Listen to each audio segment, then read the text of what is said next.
আসলে ছাত্রলীগের কথাটা এই 5 তারিখের পরে বা 20 তারিখ জুলাই মাস থেকে 10 তারিখ পর্যন্ত মানে মানে 5 তারিখ পর্যন্ত এই বছরের যে ভূমিকাটা, সেটা তো কোনো ছাত্র বা রাজনৈতিক ভূমিকা না। আপনি আমাকে অন্য ছাত্র রাজনীতির সাথে ছাত্রলীগের কথাটা আপনি আনতে পারেন না। এবং আমি খোলাখুলি বলছি, যে রাজনৈতিক দল, সেটা আওয়ামী লীগ হোক, ছাত্রলীগ হোক, যুবলীগ হোক, আমরা হই যেই হই, তারা যদি রাজনৈতিক দলের বৈশিষ্ট্য হারিয়ে একটা খুনি দল হিসাবে একটা টেররিস্ট অর্গানাইজেশন জেনোসাইড করার মধ্যে ঢুকে যায়, তাহলে তো সে রাজনৈতিক দল থাকে না। তাহলে আপনি তাকে ছাত্র লীগ বলে ছাত্রদের রাজনীতিকে আমরা নিষিদ্ধ করি। আজকের ভূমিকাটা কি ছিল? টেন্ডারবাজি, চাঁদাবাজি, মারামারি, হেলমেট বাহিনী ছাড়া তো যেই রাজনৈতিক দলের অবস্থান সেটা হবে, নট নেসেসারিলি যে তাদেরটা। তো আপনি যদি মনে করেন, এবং দায়বদ্ধতা তখন আসবে যখন বিচারের কাছে উঠবে, যেটা আমাদেরকে বললো, আমাদের ভাই সাকিবই বললো, দায়িত্ব তো আমরা টেনে নিয়ে আসবো, উঠানোর দরকার নাই, বিচারের কথা দরকার নাই। যে পরিমাণ মানুষ হত্যা করেছে ছাত্রলীগ, যুবলীগ এবং আওয়ামী লীগের নেতৃত্বে, ছাত্রলীগ তো ইন্ডিপেন্ডেন্ট অর্গানাইজেশন হিসেবে কাজ করে নাই। আমাদের এখনো চোখে ভাসে এই সাদ্দামরা যেভাবে দাঁড়িয়ে বলেছে, ফেসবুক দেখে দেখে আমরা এক একটা বিচার করবো, তারা করেছে।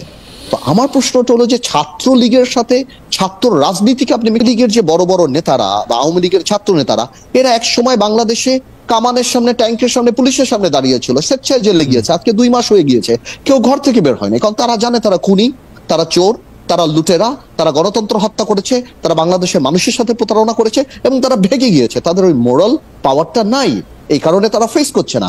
এই নেতারা, এই গ্রুপরা আজকে সিনিয়র যত নেতা দেখছেন, মাঝখানে এই যে নানক বলেন, রহমান বলেন, বা হানিফ বলেন, বা আমির হোসেন আমু, তোহার নামে যাদেরকে বলেন, এরা এক সময় সরকার, স্বৈরাচার সবার বিরুদ্ধে যুদ্ধ করেছে, আপনারা দেখেছেন রাজপথে। তো আজকে কেন তারা পালিয়ে যাচ্ছে? আজকে তারা দেশ ছেড়ে চলে যাচ্ছে। জামাত ইসলামীর জোটের অবস্থা, জামাত ইসলামের অবস্থানটা প্রথম থেকেই তারা স্বাধীনতার বিরুদ্ধে ছিল। জামাতের আমির যত এক্সপ্লেনেশন করছে, তার চেয়ে বেশি তো পাকিস্তান ইমরান খান এক্সপ্লেনেশন করছে যে তাদের জন্য ভুল ছিল আমাদের সাথে কাজ করা বা এই দেশ বিভক্ত করা। সো জামাত ইসলামীর ব্যাপারটা প্রথম থেকেই ছিল। আর Awami League betrayed with the people. মানুষ আওয়ামী লীগকে ট্রাস্ট করেছে উইথ ডেমোক্রেসি। মানুষ আওয়ামী লীগের হাতে ক্ষমতা দিয়েছে, মানুষ 2008 সালে ভোট দিয়েছে, মানুষ আওয়ামী লীগ স্বাধীনতা যুদ্ধে লিডিং পলিটিক্যাল পার্টি ছিল।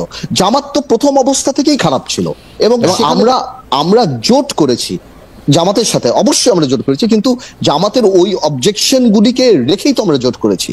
সো কালকে ডেফিনেটলি আজকে জামাতেরও আওয়ামী লীগের গণহত্যা নিয়ে নৈতিকতার জায়গা থেকে প্রশ্ন উঠে যে আওয়ামী লীগও সেভাবে, জামাত ইসলামও সেভাবে চ্যালেঞ্জ করতে পারবে না, বিকজ তাদের হাতেও রক্ত আছে। আপনি যেটা বললেন যে আওয়ামী লীগের নেতা নাই, বাট গুজব করার নিশ্চয় অনেক লোক আছে, আপনি এটা ভুলে গেলে হবে না। আওয়ামী লীগের